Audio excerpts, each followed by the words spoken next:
Okay, if members of the Commission will please take their seats, we're going to begin our business session.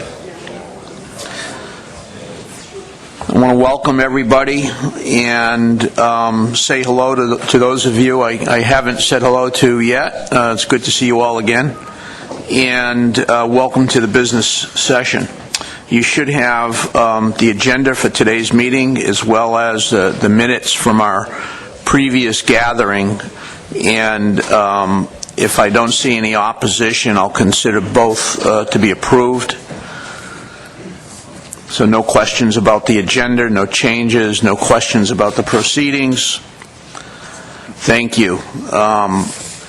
Also, I know that we have a couple of new commissioners here. Nancy Addison, who I've already met from Georgia, our new governor's appointee. Welcome, Nancy.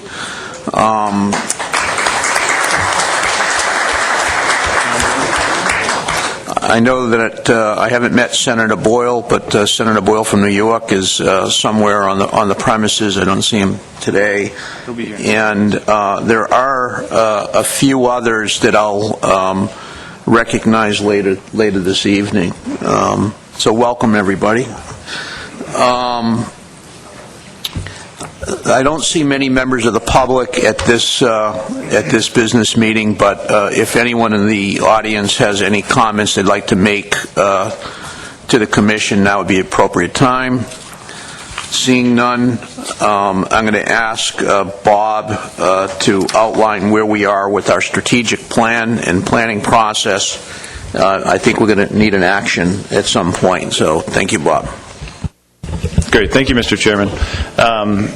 For those of you that at the May meeting, you'll remember the facilitated workshop that we had to kick off the strategic planning process, and then staff went back and drafted the first version of that. And then at the summer meeting, the commissioners came together and reviewed that first draft of the strategic plan and suggested some edits during the summer meeting.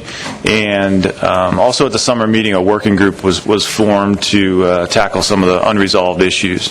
So I'll just essentially pretty quickly go through what's been changed since the last draft that was reviewed at the summer meeting.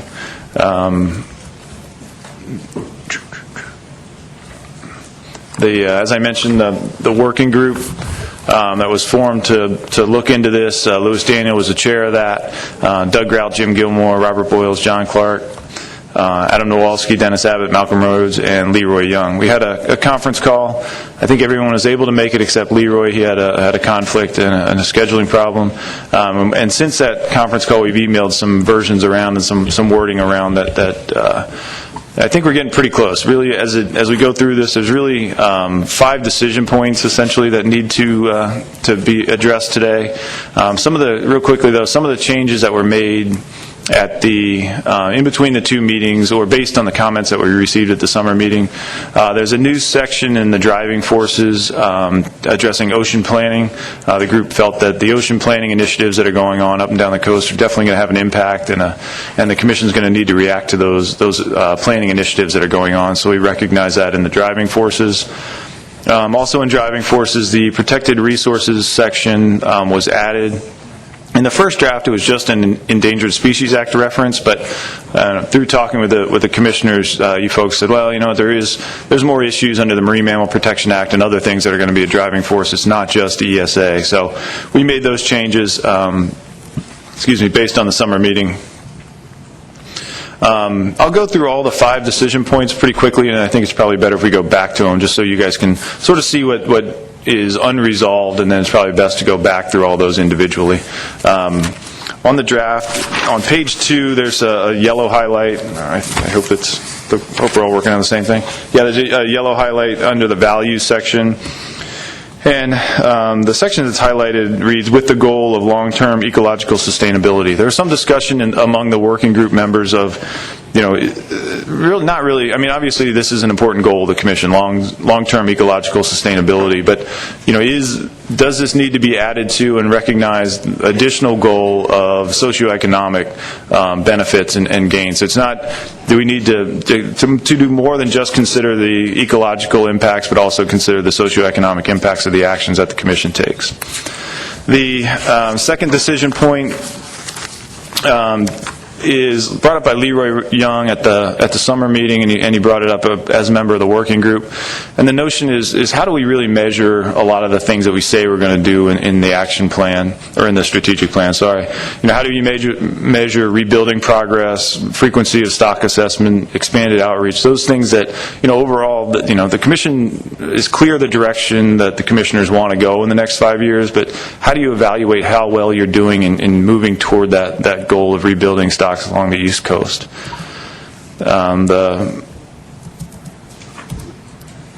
The third decision point was brought up by one of the working group members, and this is on page 6 under goal number 1. And there's a section highlighted there in pink. It's notion that healthy and vibrant resources mean more jobs and more opportunity for those that live along the coast. One of the working group members was suggesting that, obviously, restored resources are good, but in some instances, summer flounder, striped bass, we really haven't, the opportunities and number of jobs hasn't increased substantially, even though those stocks have rebuilt over the last decade or so. And so, are we sort of over-promising the economic gains and economic impacts of rebuilt stocks? I think the opposite is true, in that if stocks are in poor shape, there's less job opportunities. And so how do we recognize that better ecological conditions, better stock conditions are better for the economy, but they may not necessarily generate substantially more jobs. They may just be a lot less jobs if we don't rebuild stocks. The fourth decision point is the notion of, actually that's on page 6 also at the bottom of goal 1 narrative. This is a notion about ending overfishing versus rebuilding stocks. This has been talked about a lot by the Commissioners. The authority that you folks have through the Commission and through your state agencies is you can end overfishing. That's relatively easy. You can control the removals that come out of a stock, but there's a lot of factors that are involved with rebuilding populations beyond the control of the Commission, environmental conditions, et cetera. So, what is the metric that the Commission would like to use? Is it just rebuilding? Is it just ending overfishing, or is it also rebuilding stocks? So we can chat about that.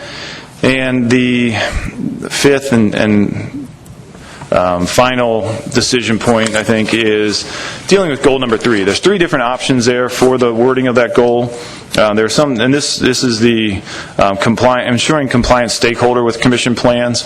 There's the notion that this is really our law enforcement goal within the Commission plan, but there's some discussion, is this compliance of individuals that go fishing? Is it compliance of states that participate in the Commission? Is it always law enforcement only? Is this only a law enforcement goal, or is it broader than that? So there's 3 different goals there that, look at the decision point, or look at how you could detail goal number 3 to capture those different notions. And the proposed timeline that we'll have is to, if you folks are comfortable with this today, we'll approve it for public comment. We'll have a series of public comment opportunities, potentially meetings in each state up and down the coast between now and the winter meeting in February, and final approval of the 5-year strategic plan at our February meeting in Alexandria. So that's a quick highlight of what needs to happen today. I think it's probably reasonable to go back to decision point number 1, which is on page 2, I believe. Yep, on page 2. And this is the notion of long-term ecological sustainability. Should the wording at the end of that paragraph be changed to also recognize some of the social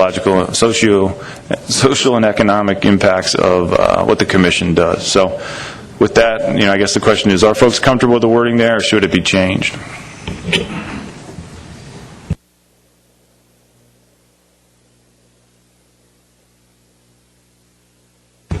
Robert, do you want to? Thank you, Mr. Chairman. I'm comfortable with the wording. Do you need a motion, or how are we going to move through this? Well, I didn't see a lot of hands pop up right there, so I'm not sure. And maybe the group is comfortable with it. Is there any objection to, I guess, is there any objection to the wording that's there? Maybe a way to look at it. I think the wording is fine. I think it's fine. Robert, do you want to? Thank you, Mr. Chairman. I'm comfortable with the wording. Do you need a motion, or how are we going to move through this? Well, I didn't see a lot of hands pop up right there, so I'm not sure. Maybe the group is comfortable with it. Is there any objection to, maybe a way to look at it? All right, Bob? Thanks, Mr. Chairman. And I'm sorry, I missed the summer meeting, but I guess I'm just curious as to why we wouldn't want to insert long-term ecological and socioeconomic sustainability. I understand, I think that's the very question we're asking, whether it belongs or not. To me, adding it would round it out nicely, but if there's strong reasons not to incorporate that, then I'd like to hear them. Thank you. Yes, Kyle? I think every time we talk about further fishing restrictions, it always comes up. You know, what is this going to do to the economy? What is this going to do to the people who fish that, whether it's recreational or commercial? I mean, we discuss it at every management act, so I don't see why it wouldn't be something that we should talk about. If we're just going to be an environmental group, then you know, that's one thing, but I think that this board does a lot more than just environmental decisions, and you know, for the fishery itself.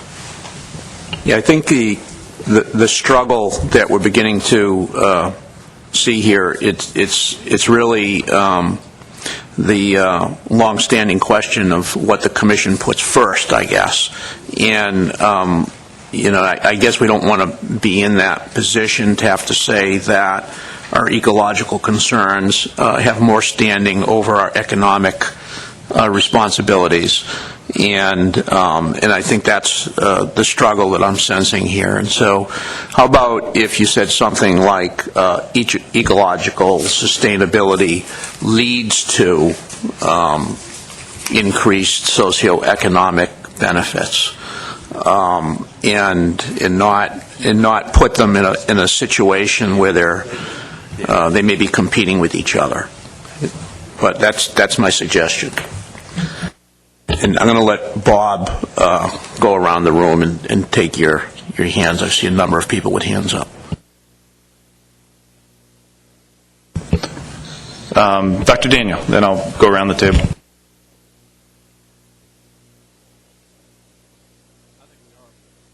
I think we are kind of starting to compare apples and oranges here. I think our first and foremost decision point is looking at ecological sustainability. Without that, we have nothing.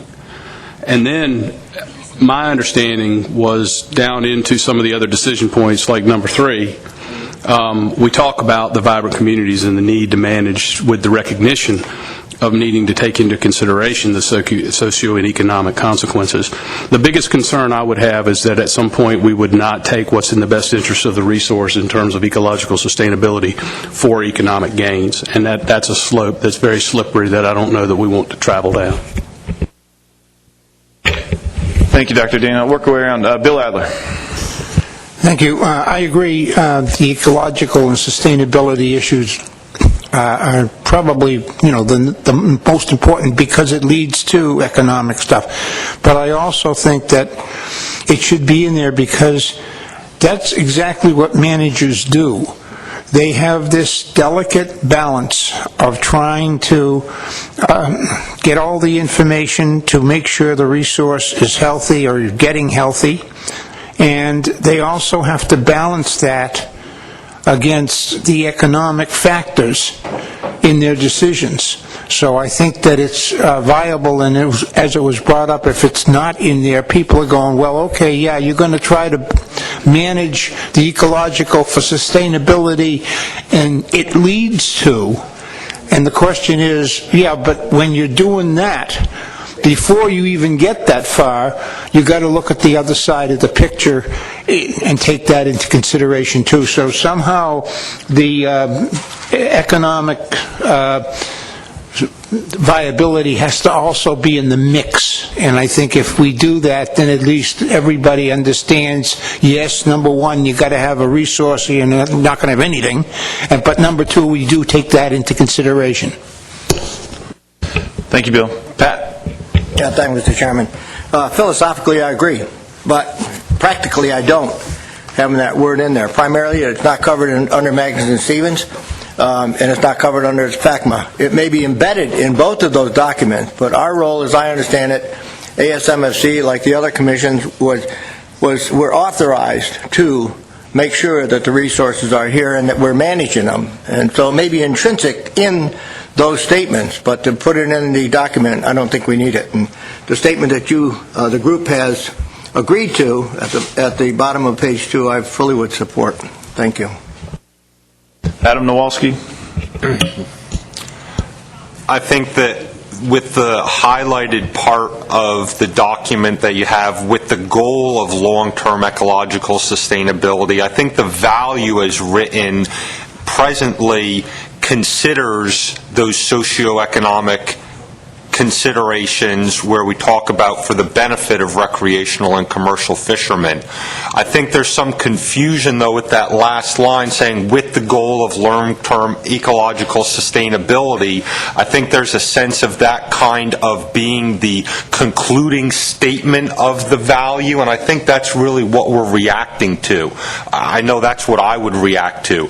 So if there was a way to remove that sense of with the goal as kind of the tying up of what the values we're trying to seek are, I think the rest of the value statement encompasses it. I don't oppose inclusion of long-term ecological sustainability, but I would oppose saying it as with the goal of, because that leaves that taste in our mouths, and I think that's what the reaction is that I'm hearing. Thanks, Adam. Dr. Rhodes? Thank you. If we go one sentence before the line that we're getting tripped on, though, it says these values affirm the Commission's commitment to sustainable fisheries management for the benefit of recreational and commercial fishermen and coastal communities. So I think what's inherent in there, we're looking out for the socioeconomic benefit of the communities, and the next line is how we're going about sustaining, looking after the recreational and commercial fisheries as well as the coastal communities by looking at a long-term ecological sustainability. So I think we've already addressed that in the line before, and then this is more the way we're going to perform our duties. Thank you, Malcolm. I skipped Leroy. Sorry. Leroy? I agree with Malcolm on that. And if you look at the bulleted items beneath that statement, it's the 1, 2, 3, 5. The sixth item really gets to the issue that we're talking about. And I really think that the goal needs to be ecological sustainability. It should be stated explicitly as a major focus, because without that, as others have said already, we really don't have anything to a fishery. Anyone else come around this side of the table?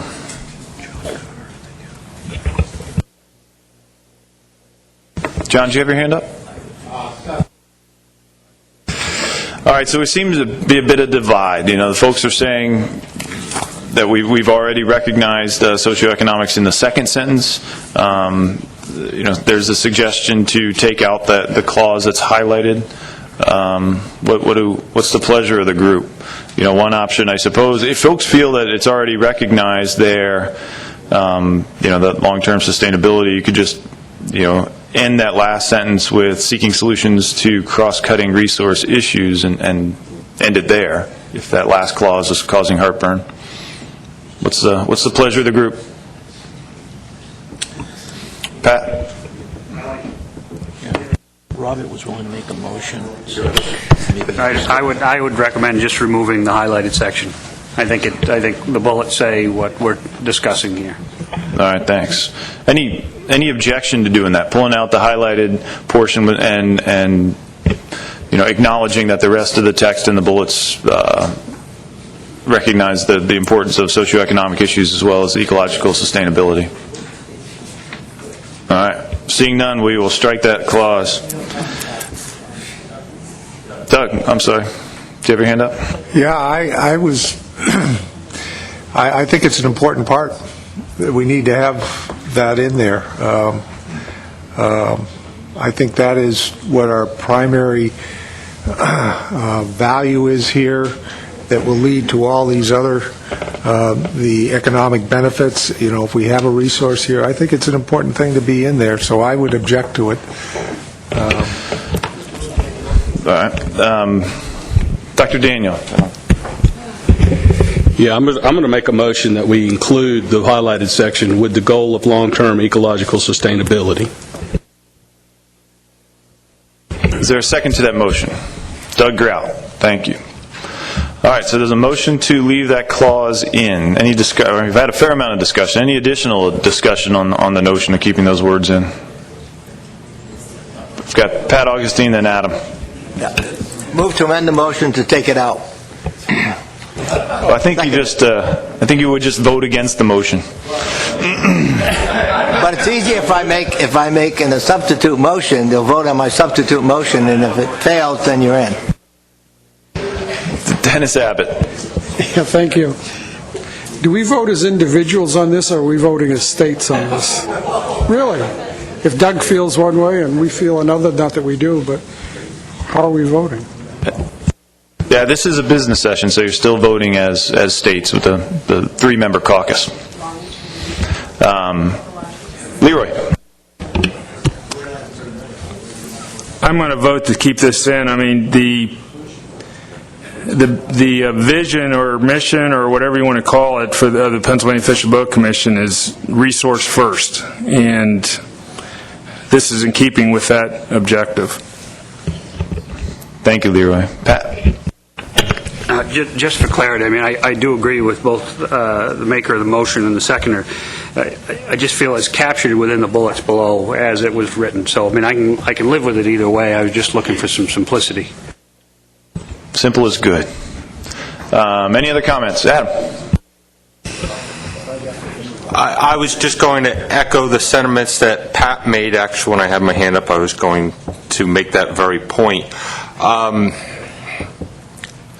I'm considering amending to change it to with the focus of as opposed to with the goal, because with the goal, if we're saying with the goal, in my opinion, it should appear explicitly as one of the goals further down. And that's evoking a reaction in me. It's clearly evoking a reaction around here.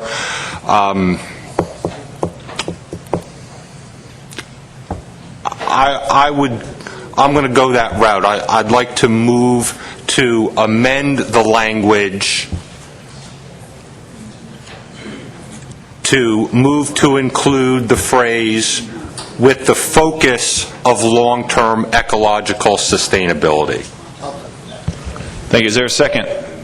Pat Augustine seconds that. So we've got a motion to amend, is how it's worded.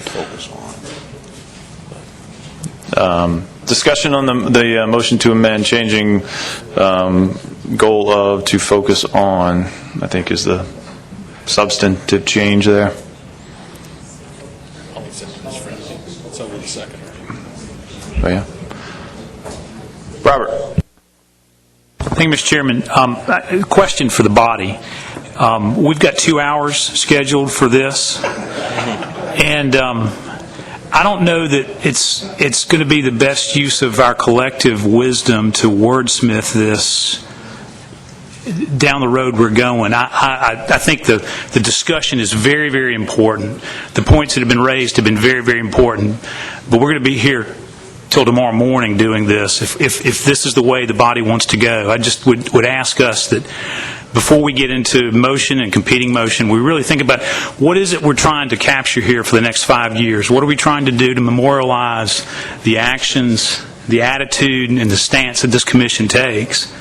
And I'm afraid we're going to lose a lot of those important points that have been raised if we're going down wordsmithing by motion.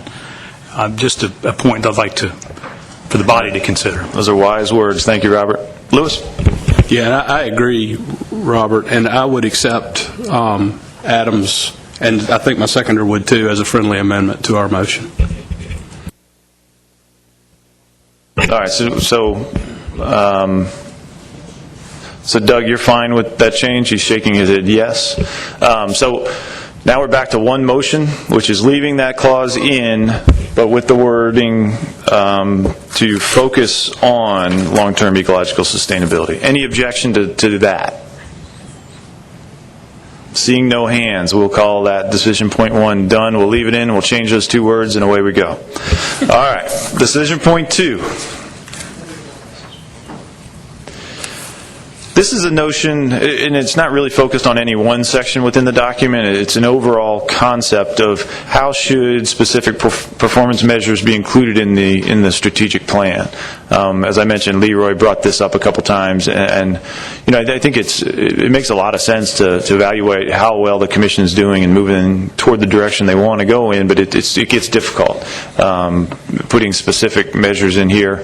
The last time we had this discussion, some members of the Commission felt that performance measures are more appropriate in an action plan where you say, all right, in this year, here's exactly what we're going to do. But I think the concept is probably worth discussing of what are there things that can be included in this strategic plan that sort of hold the feet to the fire of the commissioners and something that's measurable to evaluate how well the Commission's doing in achieving its goals. So with that, are there any comments or suggestions? Richie. Thank you, Mr. Chair. I guess I have a problem with the benchmark stock assessment one. We could be doing a whole bunch of benchmark stock assessments, but then if we're not acting on them and acting in a way that rebuilds stocks, what good are doing a bunch of benchmark assessments? So, I understand the concept of showing that we're working hard and doing a lot. But I think the final outcome is what we need to judge by. Other comments on performance measures? Paul? I agree with what Bob said, that the strategic plan is the general blueprint for the Commission, but it's the action plan where you actually are looking for those performance measures to evolve. And so I'm more than comfortable leaving performance measures to be associated with the action plan rather than here. Thanks, Paul. Any other reactions to this idea? Doug.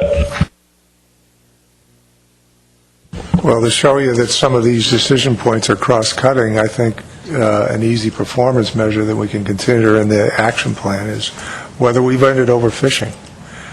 I mean, to me, that is one of the key performance measures that we need to be looking at over the next 5 years. Not that we have to end overfishing immediately, but end overfishing in a very timely fashion. That's fair, and I think that wraps into decision point number 4 that we had talked about earlier, ending overfishing versus rebuilding stocks, which is, again, a tough balance for the Commission.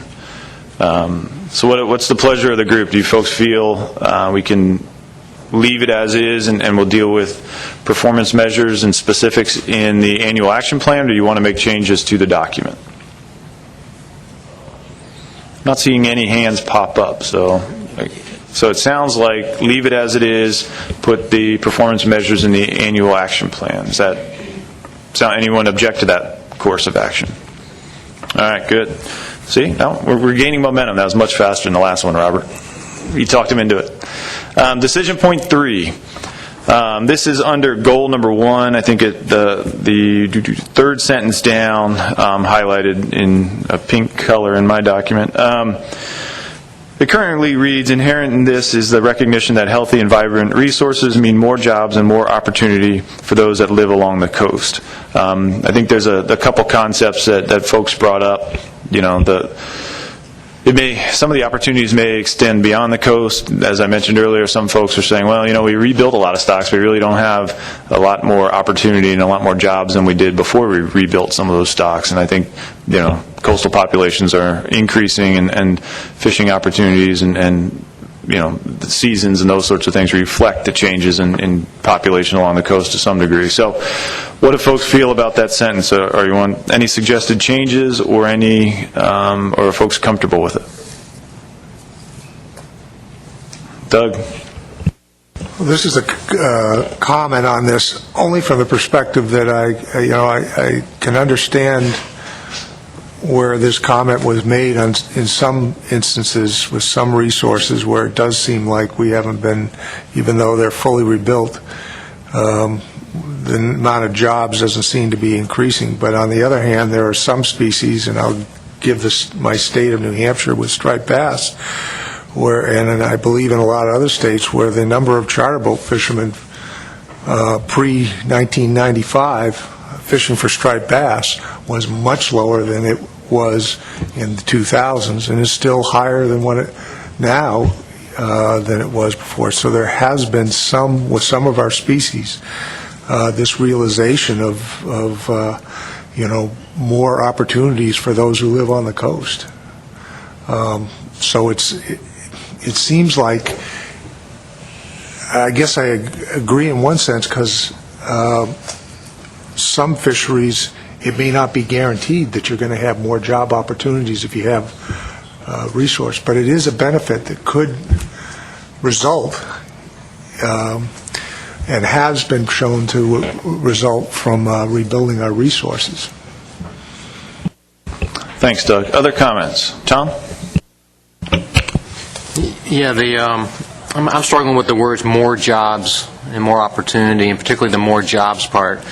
I see as we go forward with some of our fisheries management, we may be increasing the value of the value of the fishery, may improving the sustainability of the fishery, but not necessarily more jobs.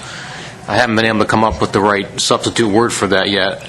Obviously, good management is going to yield, a more valuable, sustainable fishery, but not necessarily more jobs. Thanks, Tom. It's Bud, then Robert. Well, maybe we can tweak this a little bit. Instead of using, something that's definitive, say, the healthy environment resources often means more employment and more opportunity for coastal communities. Something along those lines that puts it on the record that the linkage between healthy resources and economic opportunities, but it doesn't say that it's absolute. Thank you, Spud. Robert? Thank you, Mr. Chairman. And at risk of being ambiguous, I would just strike jobs and just say opportunities, and it's in the eye of the beholder. I mean, if there's concerns about words, and I understand those concerns, and I think we can probably just edit it a little bit. And you're wordsmithing now, Robert. You're not following your own advice. Trying to help here. No, I appreciate that. Mitchell. Yes, I'd like to make a motion to strike the entire highlighted language. I believe the previous sentence that refers to balancing socio and economic interests and needs of the coastal communities captures what the strategic vision of this commission should be quite effectively, and the second statement is really superfluous. Thank you, Mitchell. Is there a second to that motion? Who's that, Roy? Roy Miller, thank you. All right, comments on the motion to strike the highlighted sentence? Don't see any hands. Is there any objection to the motion? Nope. No objection. Well, we will take that sentence out. Oh. Yes, Craig. Thank you. Sorry for being a little slow at the uptake here. I guess what I want to be sure is by taking that out, we're not diminishing the likelihood that this body and other bodies will have to look at increased opportunity as these stocks become rebuilt. I've been listening to the conversation, and it sounds like it doesn't always mean that there will be increased opportunities. But I think many of us can envision where there could be increased opportunities, but for our resistance to perhaps move up thresholds when they appear to be rebuilt. So it almost seems like the language might be downward pressure on those opportunities that would stay in place. Not sure if I'm reading it that way or not. Is correct. Okay, that's right. David? Yeah, and along those lines, I actually favored Robert's suggestion that remove jobs, because I think that is the more ambiguous. There may be more jobs, but it depends on the management and approach. But I think opportunity, in the eye of the beholder, as Robert said, is the part we want to hold on to, and certainly one of the values we have. Thank you, David. we're kind of in the middle of voting when hands went up. We've got a motion on the table to take this section out. We've got the notion of striking 2 or 3 words that Robert suggested. Let's vote on this. Yes, Joe. Read it for you. I will read that. So I'll read this in as folks think about what they want to do next. Move to strike the highlighted language for decision point number 3 in the strategic plan. Motion by Mr. Feigenbaum, second by Mr. Miller. So I think if you vote in favor of this, the section obviously will be removed. You vote in opposition to this, then the document stands as it is, and the group can consider another motion after this. That sound fair? So those in favor of the motion, which would remove that sentence, please raise your right hand.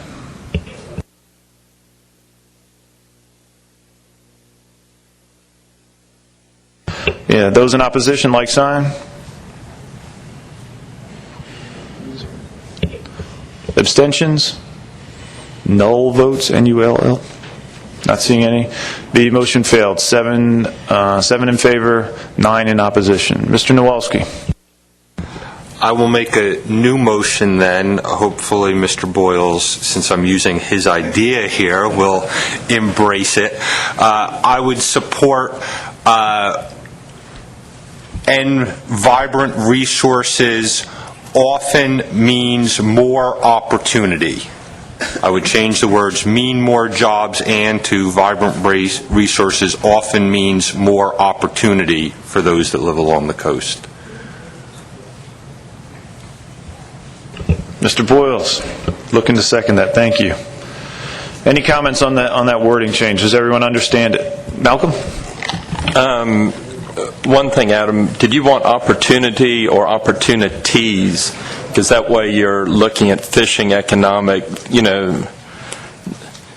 it's just, again, wordsmithing, but to go from a singular opportunity to a plural. I think plural would be great, and I would accept that as a friendly amendment. Robert, you fine with that? Shaking his head yes. Thank you. All right, does everyone understand what we're doing? I'll take that as a yes. Any objection to making the wording change as Adam has suggested and Robert seconded? Seeing no objection, that change will be made. All right, we're now on decision point number 4.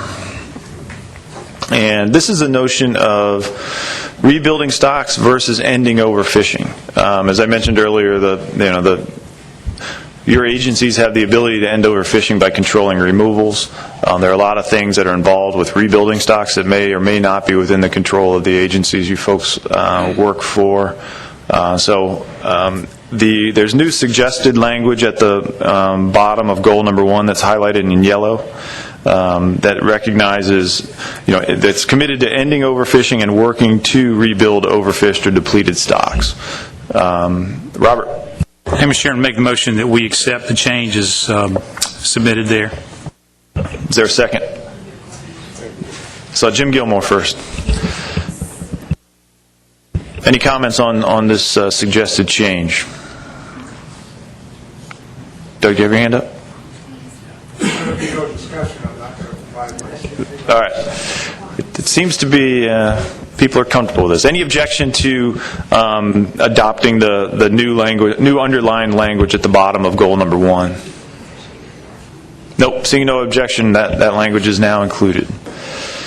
Number 5, decision point number 5, and I think our final decision point, is for goal number 3. There's 3 different options for the actual goal itself. They recognize to differing degrees the notion of law enforcement and also the notion of stakeholder compliance versus state compliance. The 3 different options are on the board there. I think the question before the group is, do you want to specifically say in this goal, this is a law enforcement goal, or is this a bigger compliance goal and law enforcement is only a part of it? Robert? Thank you, Mr. Chairman. I'd like to make a motion that we accept the 3rd option, which is promote compliance with fishery management plans to ensure sustainable use of coastal fisheries. And if I get a second, I'll explain. Is there a second? Doug Grout, thank you. Robert? Thank you, Mr. Chairman. And I'm thinking about this and trying to, again, keep in mind that we're talking about the next 5 years, and I certainly don't want to detract from or take away from the importance of law enforcement. Stock assessment is very, very important to our process as well, and it's a very important tool, just like law enforcement is. And I think from my perspective, what I believe we're interested in is in effective compliance with our fishery management plans. Law enforcement is a key component of that. And so, but I don't believe that it's the only component of that. And, I think you don't have to go very far to talk to our constituents who may, sometimes complain to us that, well, I've been out and I've never been stopped, I've never been shagged.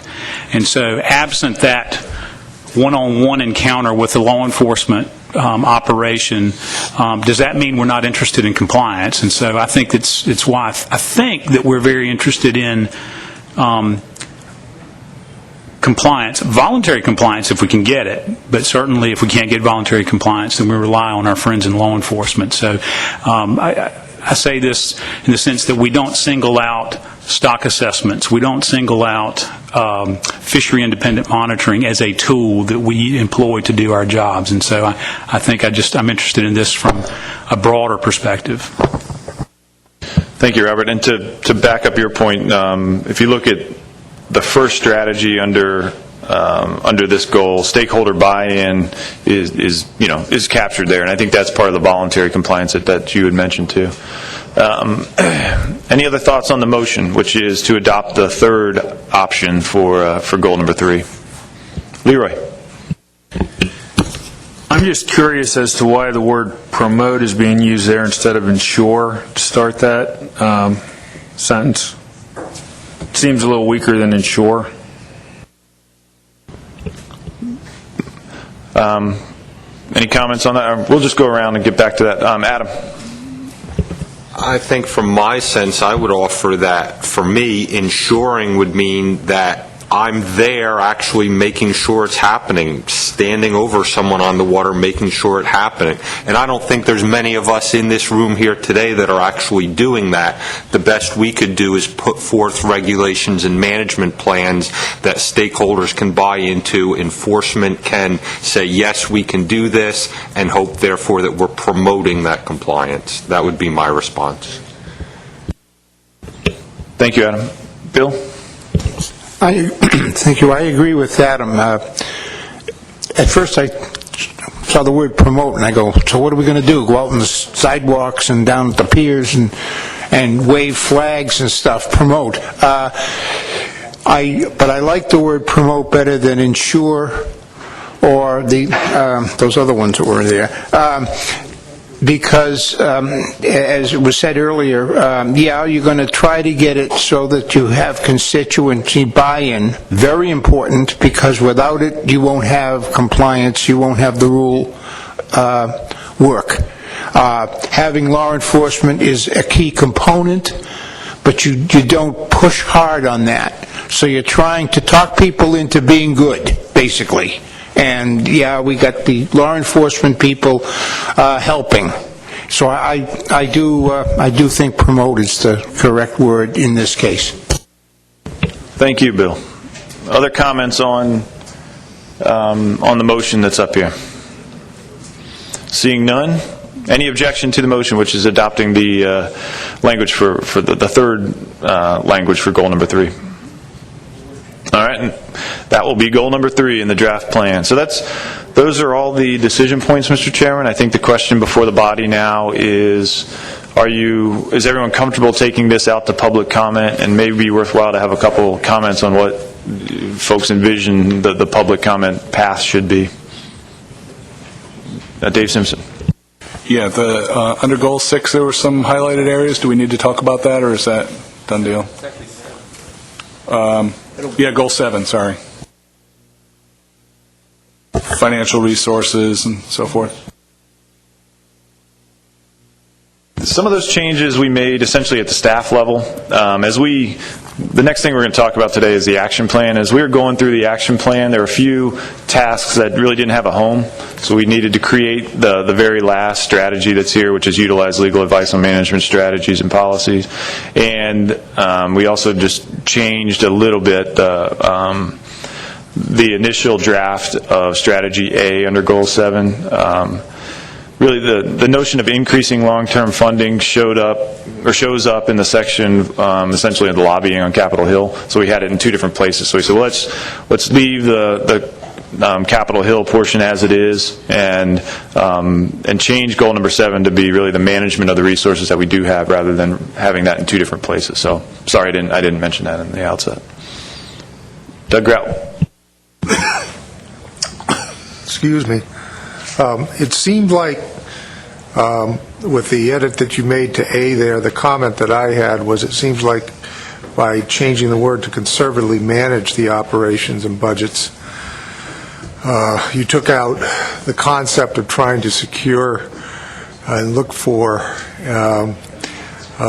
additional funding opportunities that may come in the future. Now, I understand in the short term here, the possibility of coming up with additional funding opportunities, given the federal and state budget management strategies lately, are going to be few and far between, but I don't think that we should stop to have that as one of our strategies.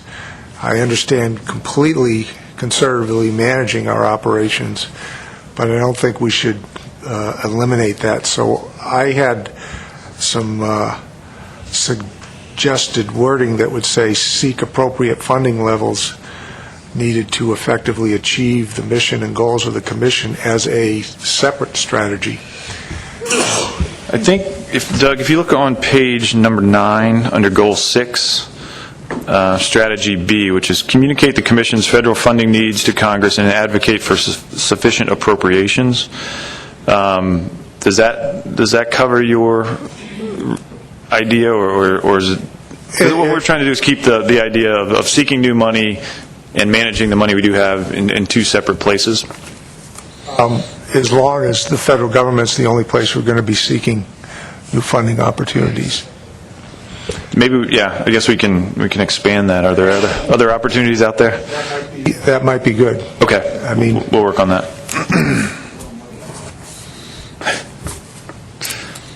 The federal partners are very quiet in the back corner on this part. I don't know. I'm not sure what that means.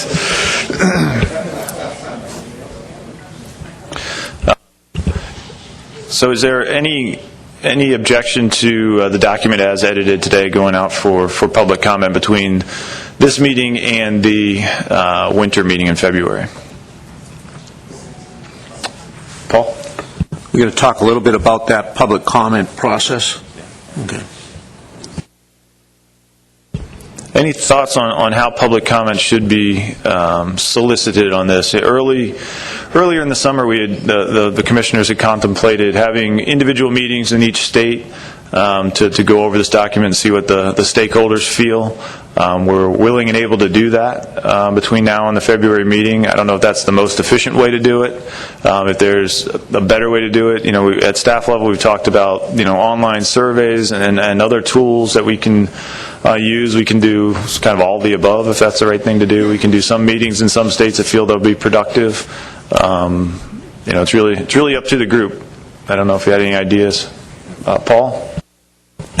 My immediate impression is, unlike a management plan that we send out to public hearing where we have options that gives some focus in a public setting, we're not going to have that here. We're going to say, this is our strategic plan, what do you think? And so I think that the face-to-face meetings might be more difficult than if we just put it out as some kind of announcement that we have a draft public hearing available for comment for the next 30 days or 60 days, whatever the period is, and hopefully we can all post it or link it to our state sites, and maybe you get enough feedback that way, but that's my feeling.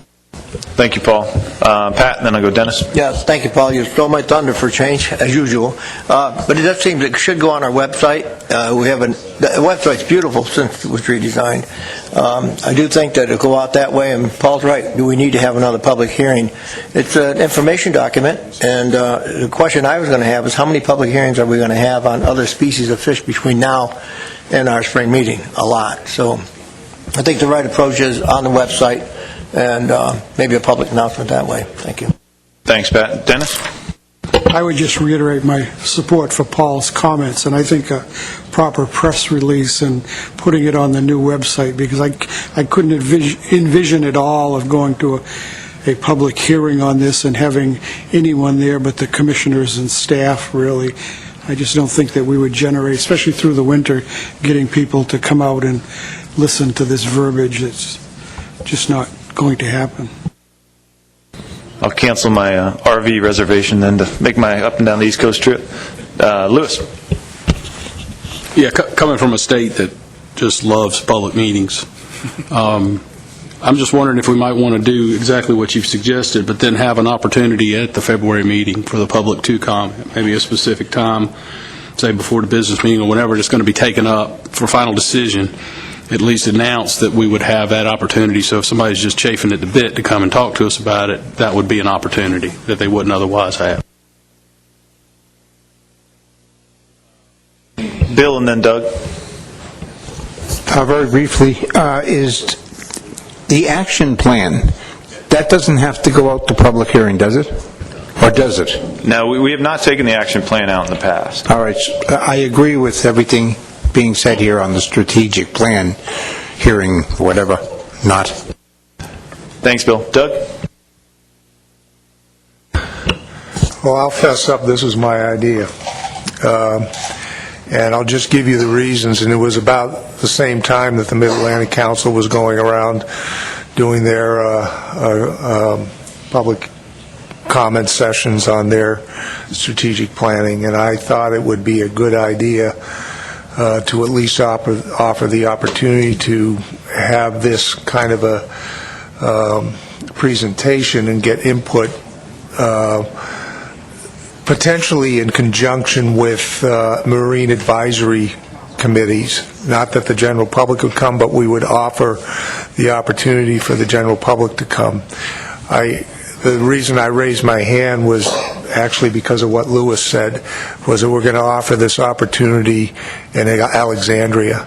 And that's something that I totally disagree with, giving a one-time public opportunity for someone to come to a meeting who happens to be close. I can guarantee you there will be nobody from New Hampshire coming to Alexandria to comment. There might be someone from Maryland or Virginia or North Carolina. While there might be people who, if we had a presentation in front of our Marine Advisory Committee, of which Richie's a member, that will be there. You're not coming, Richie? Oh, okay, sorry. But, and I also understand Paul's point, where we could be having a bunch of public comment sessions on this,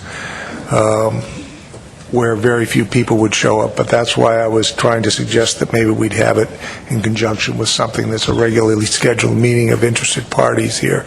I'm trying to get us to be more open and transparent in our process here, and that's the reason I look forward to potentially having some meetings along the coast, at least give the public an opportunity.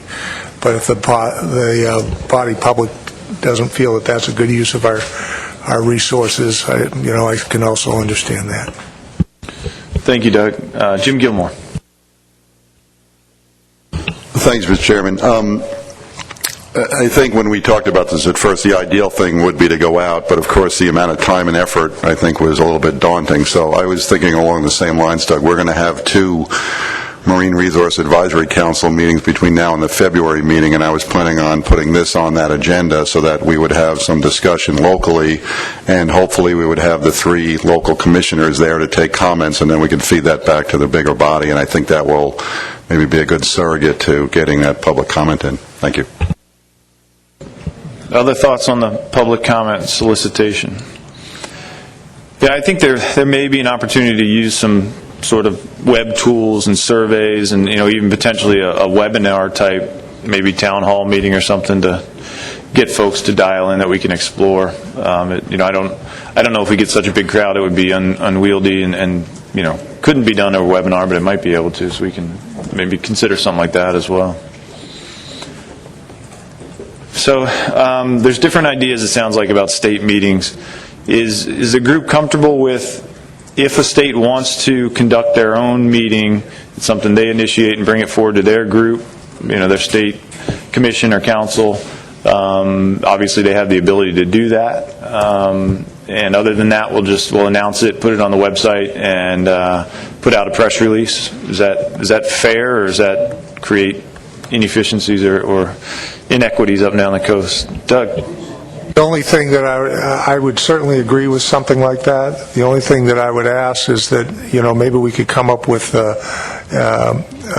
staff could come up with a standard ASMFC presentation for this that each of the states could use, just so that we're putting out the same message here about this plan here.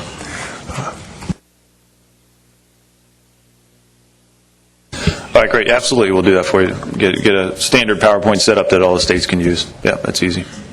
All right, is that everyone comfortable with that approach? Great. We'll get a press release out, soon after this meeting, and let folks know they can comment. We'll probably keep the public comment period open through the holidays and close it, mid-January, something like that, to give folks ample time to get their letters and thoughts together and send them in. No meeting in Alexandria. What's that? Well, no public meeting? Yeah. No public meeting in Alexandria. Well, the public can always come to the business session, so we will continue to afford them that opportunity. So I think that's everything on the strategic plan. The next on the agenda, Paul, is the action plan. I believe that you or someone on staff is going to present the action plan.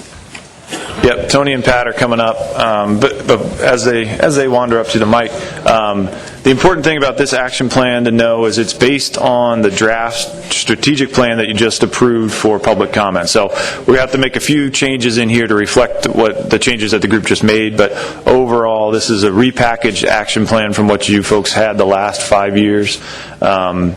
We're still working on the budget side of this, but based on our first cut and what we know about the remaining expenses for this year, it looks like that we can afford to do everything that's included in this draft. So the good news is we're not at the point where we're having to prioritize and cut things.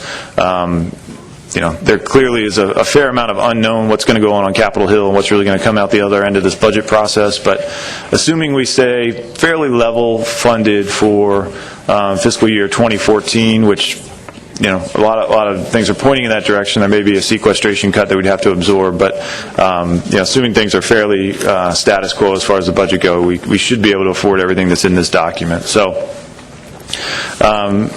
Tony, do you mind going through goal 1, and then we'll seek comment on that? All right. Thank you, Bob. I'm going to go through goal 1. The Commission is going to be going through a large number of stock assessments for species. I think there's 7 species that are going through stock assessment workshops and peer reviews next year, and those include lobster, red drum, weakfish, sturgeon, menhaden, tautog, black drum, and the northern shrimp peer review, the SASARC, was delayed from December into January due to the government shutdown, so also included would be shrimp there. Some of those peer reviews will happen in 2014, while others will be happening in 2015. We also will be doing several addenda. We will be completing Addendum 4 for the glass and yellow eel fisheries, and we'll continue to monitor the petition to list American eel under the Endangered Species Act. We will develop an addendum to adjust the fishery effort to the size of the resource for the American lobster fishery and conservation management areas 4, 5, and 6, and continue to develop the lobster trap tag database. Then for Atlantic Menhaden, we'll be reviewing the effectiveness of Amendment 2, including the bycatch provision, the TAC, as well as the episodic event provisions. For Atlantic Striped Bass, we'll complete an addendum to respond to the 2013 benchmark stock assessment findings. And with, I forgot to include bluefish in that species that we are doing assessments for. And for horseshoe crab, we'll use the ARM model to set the 2015 specifications. And for northern shrimp, we'll consider a management response to the benchmark that we will receive in January. For shad and river herring, we'll continue to monitor and participate in the council considerations of shad and river herring in the squid, mackerel, butterfish plan, as well as the New England Council's plan. And for Atlantic croaker, we'll develop the white paper and addendum to consider alternative trigger mechanisms, as well as for spot. And for summer flounder, we will complete a management response for the summer flounder recreational working group, as well as consider any changes for the commercial fishery.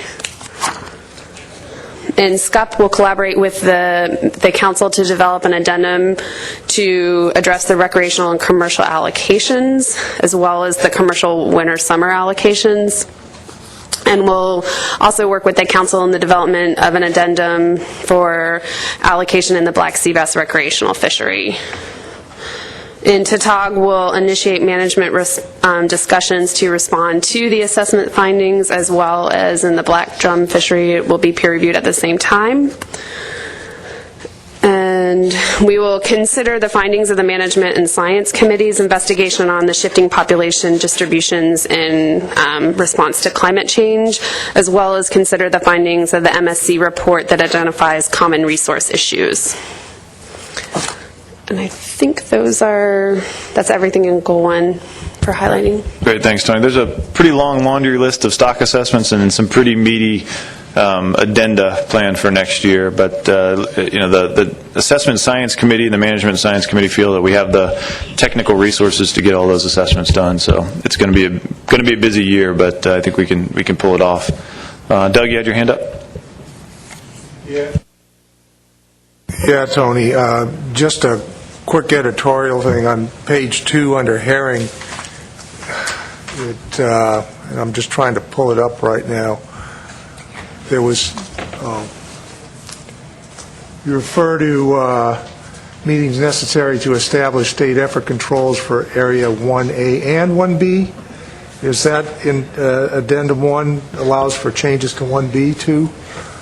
I believe it's because we just completed an addendum that allows us to do days out for any of the areas, and in discussions we thought 1B, because 1B has the state waters within the area, but Area 2 does not, or only includes one state that would be affected by state waters.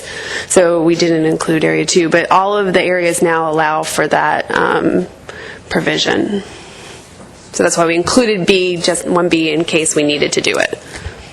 Yeah, I understood that, but I thought we've got Area 3 that comes to the beach on Cape Cod. Area 2 is in New York, New Jersey,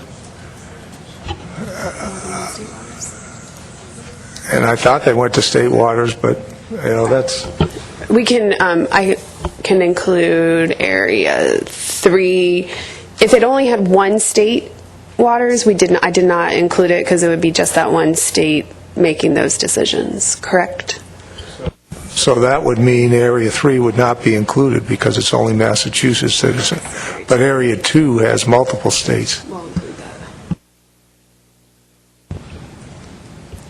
Thanks, Doug. You all set? Any other? Bill Adler. I have no objection to what's proposed in the action plan. I did find an awful lot of, my question would be, how. Page 8, 1.2, 1.3. I'm just going to list these. I'm not going to go into detail. Page 14, 2.3, page 15, 2.4.5, and page 19, 4.1, which is very important, by the way. And, I think they should be in here. But as I read all of them, I kept saying, okay, that's fine. So we've got an action, and I don't know how we're going to accomplish those particular ones. So I just wanted to editorialize and say that on those particular issues, I have no problem with them. But it's almost like, yeah, really? How?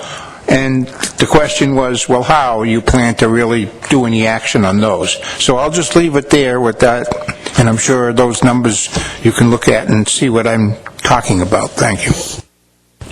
Thanks, Bill. I think, a lot of those have to do with partnerships, and I think, partnerships are, I didn't get your whole list, you're going pretty fast, but the ones I did catch, I think, they were partnerships with federal agencies, and I think the notion there is continue to work with our federal partners and strengthen strengthen things as much as possible, and hopefully we're all pushing in the same direction and not tripping over each other. Yeah, Bill.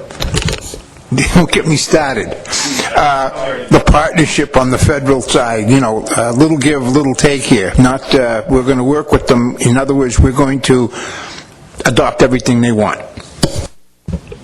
Fair enough. Other comments on, is that Bill Goldsboro?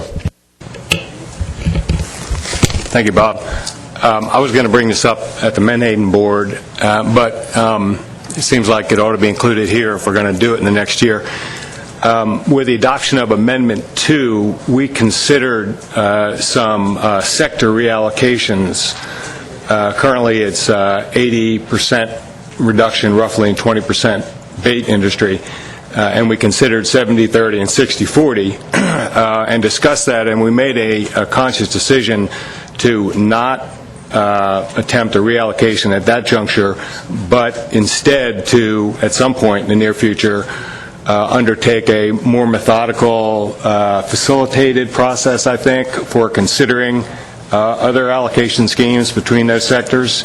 And it seems to me, if we're making plans for the whole next year, we ought to be getting that process started. Can we add a task to that effect? I'm going to the Menhaden section right now. Yeah, Tony, go ahead. The amendment says that we'll reconsider the allocation in either three years down the road, and in the in task 1.1.9 on page 2 and 3, it does say that we will review the effectiveness of Amendment 2, including the TAC provision. So we will be looking at the TAC and providing a good look at that, and I think that we'll have a little bit more further discussion of that at the Menhaden meeting as well. I'm not sure if we would have if it would be facilitated review or not, but I will turn to Bob for that portion. Well, Bill, I think you're right. This is probably going to come up under the discussion during the Menhaden board today. Are you comfortable with having the Menhaden board decide where they want to go, and then if changes are needed here, we can reflect those after the Menhaden board meeting? Sounds good. Thank you. Okay. Other suggestions or comments on Section 1, which is essentially the stock assessment and fishery management part of what the Commission is going to do in 2014? Nope. Seeing none, I'll ask Pat to go through goal number 2. Thank you. Goal 2 describes the Commission's fishery science activities. I'll hit some of the highlights, including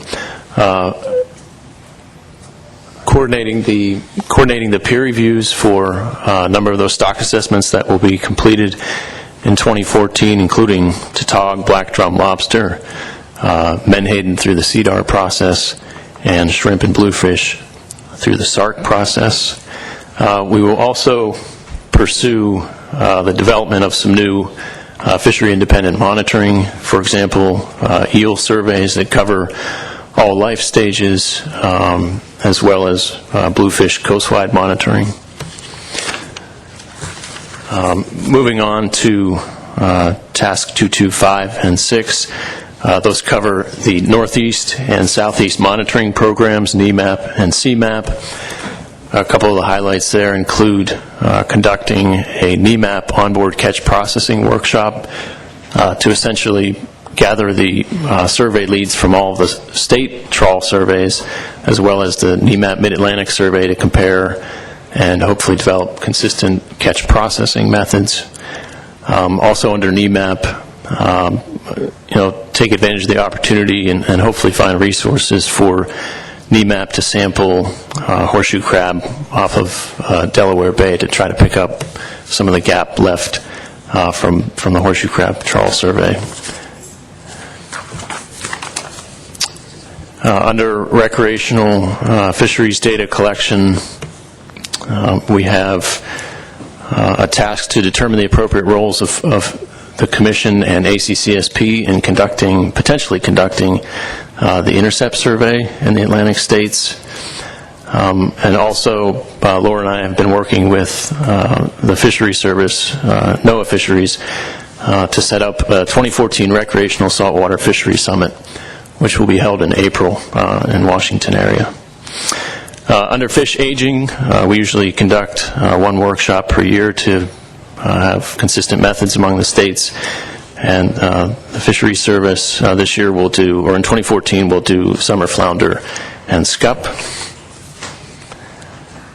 Moving down under strategy 2.3, we will start a new activity working with Tina to conduct Fisheries Science 101 webinars to increase stakeholder and public understanding of science principles and concepts to better understand stock assessment results.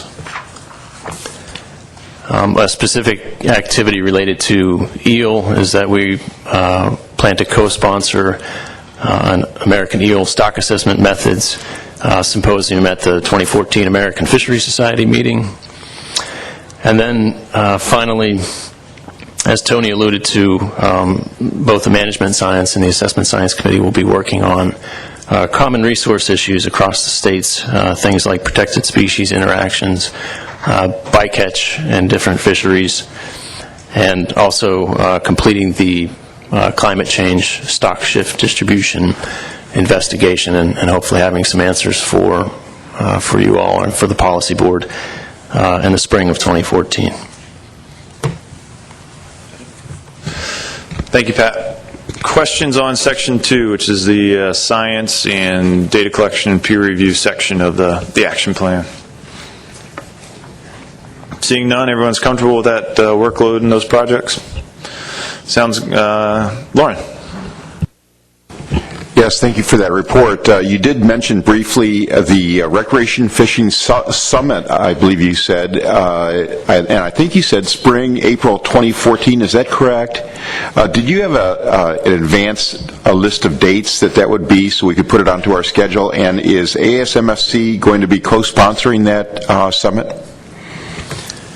We're working together with NIMS to put that together. It's a national summit. There was a similar and initial summit in 2010, but I think the dates are April 1st or 2nd or thereabouts. And we don't have everything completely finalized here a few months out, but roughly that week in early April. Mitchell. Yes, you mentioned co-sponsoring the stock assessment workshop for eels at the 2014 AFS meeting. Do you know at this point who your co-sponsor partners are going to be? We do not. We're looking for other sponsors. We know that similar conversations are going on with the Fish and Wildlife Service. But yes, thanks, Bob. Also, DFO likely will be involved. So the point is to get the latest on eel assessment methods, but hopefully head towards a joint U.S.-Canada assessment if everyone's on the same page. Thank you. Other questions or comments on Goal 2? Seeing none, I'll ask Tony to do the Goal number 3, law enforcement. No, not law enforcement, compliance. Sorry. We just set those rules and I'm already messing them up. Thank you, Bob. As Bob just said, this is the Goal 3, our compliance, which deals with the activities of our law enforcement committee. Many of these strategies and tasks have not changed from last year. We will continue to ensure that the input of the LEC is seen throughout the management process on the enforceability of management options that are being proposed in FMPs, amendments, and addenda. And new to these tasks is providing a forum to promote interjurisdictional enforcement options, targeting specific fishery resources, specifically, I guess I shouldn't say new, but continuing with what we're seeing, enforcement issues with eel, looking at the compliance of striped bass with the new measures that we put in place last year in the commercial fishery with the tagging,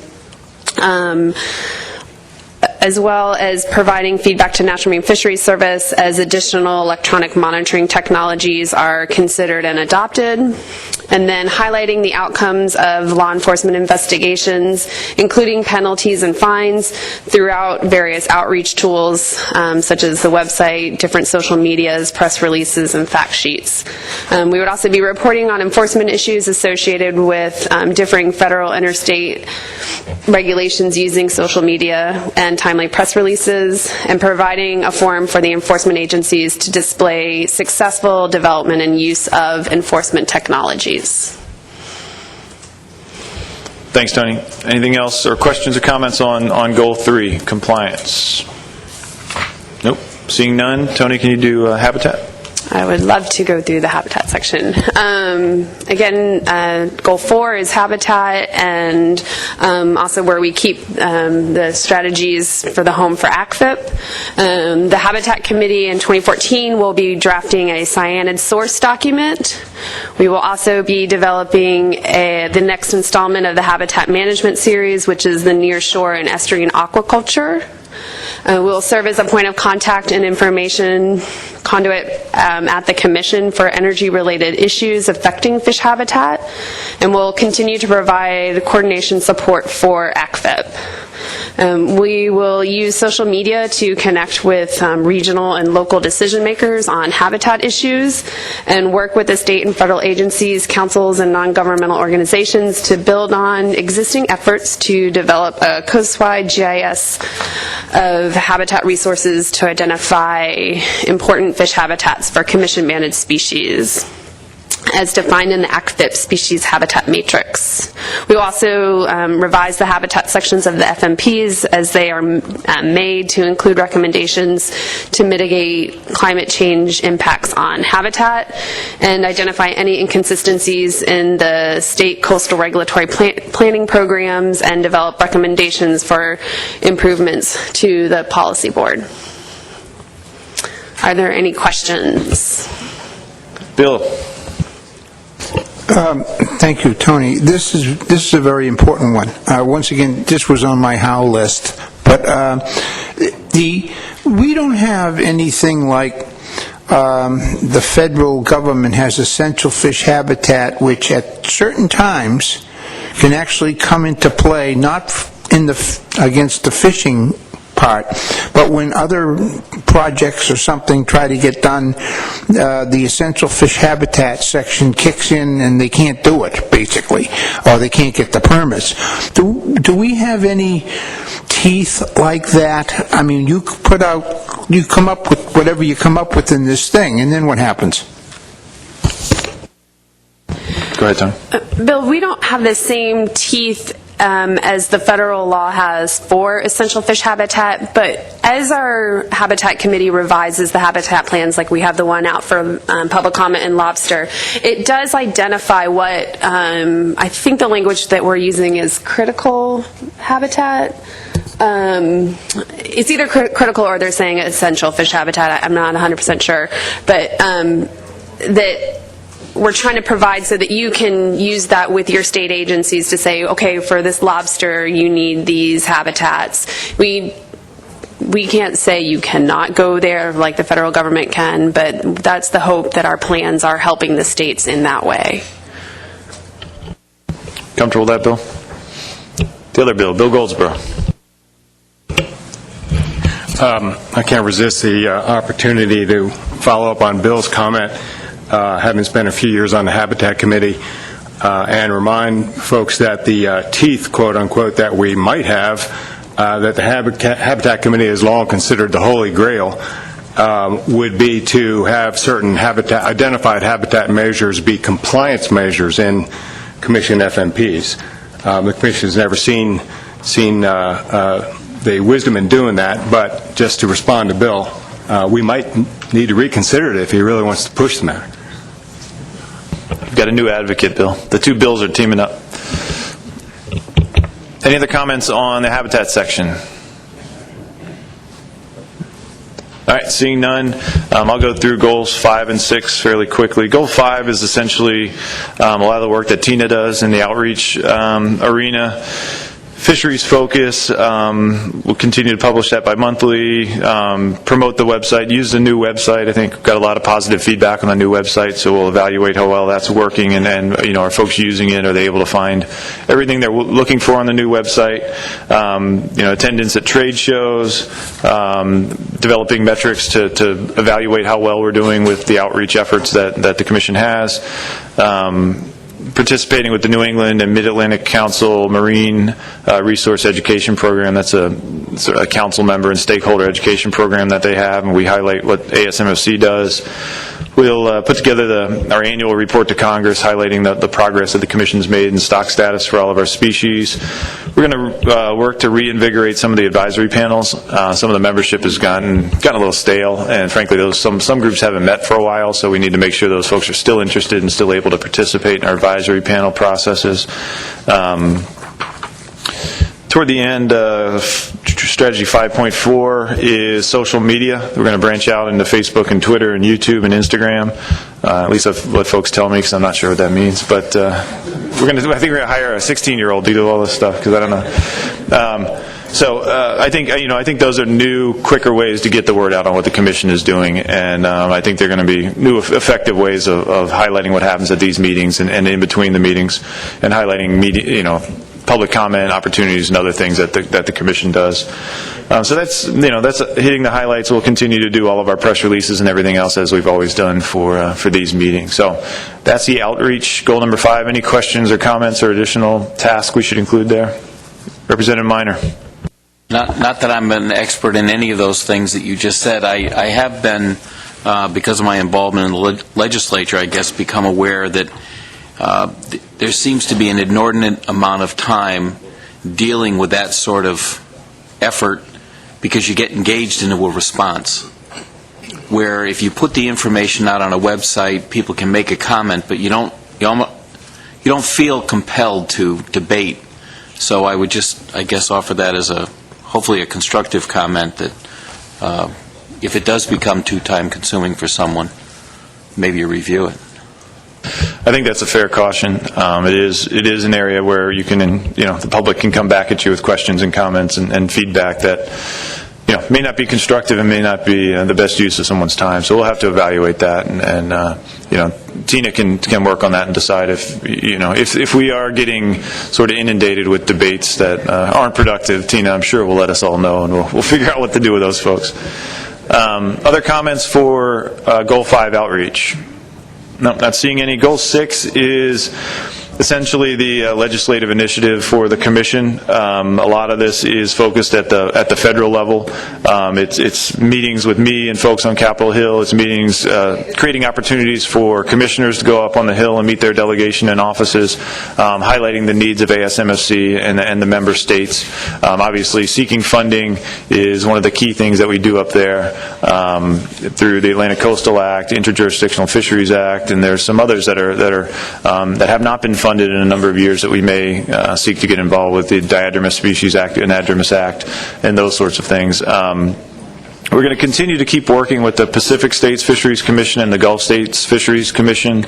I think putting the three commissions together and going up to Capitol Hill and engaging National Marine Fisheries Service as a group of coastal states from around the country, I think has been a very effective way to highlight the needs and wants of the commission, or all three commissions actually.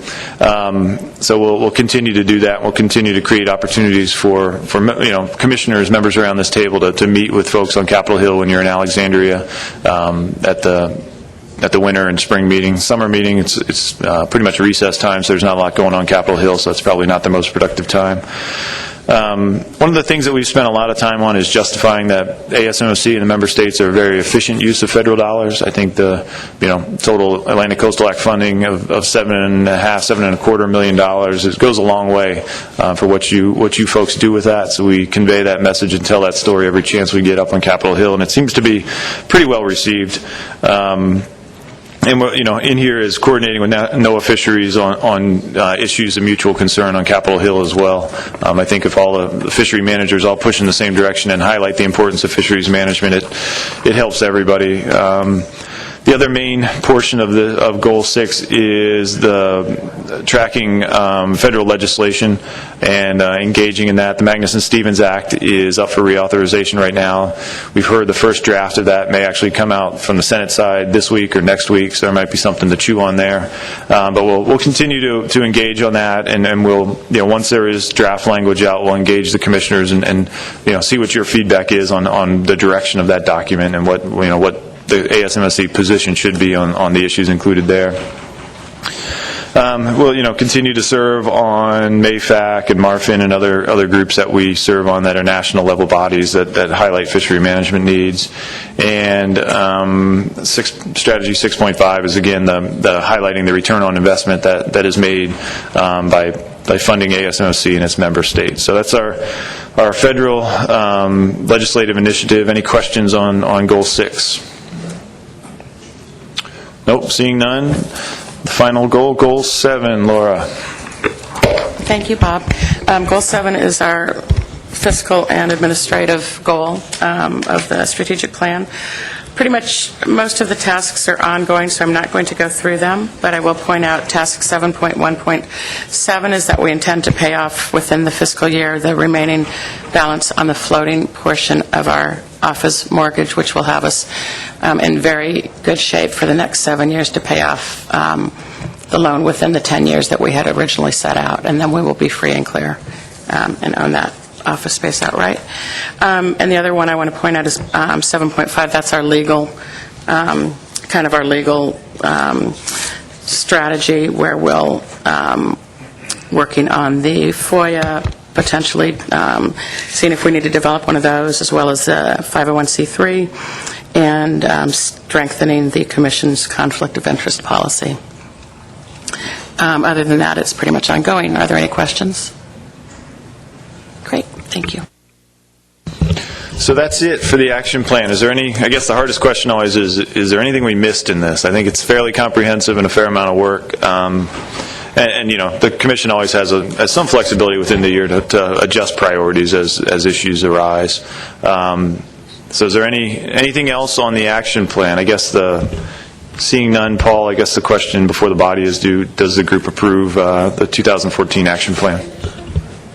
Yeah, and I guess this would be conditional approval because it's linked to the strategic plan, and we may, or you folks may, change the wording of the strategic plan somewhat through the final approval at the February meeting, and we reflect those changes in this document. I don't think we need a motion, Pat, but if there's no objection, I'll consider the action plan conditionally approved. Any objection to that?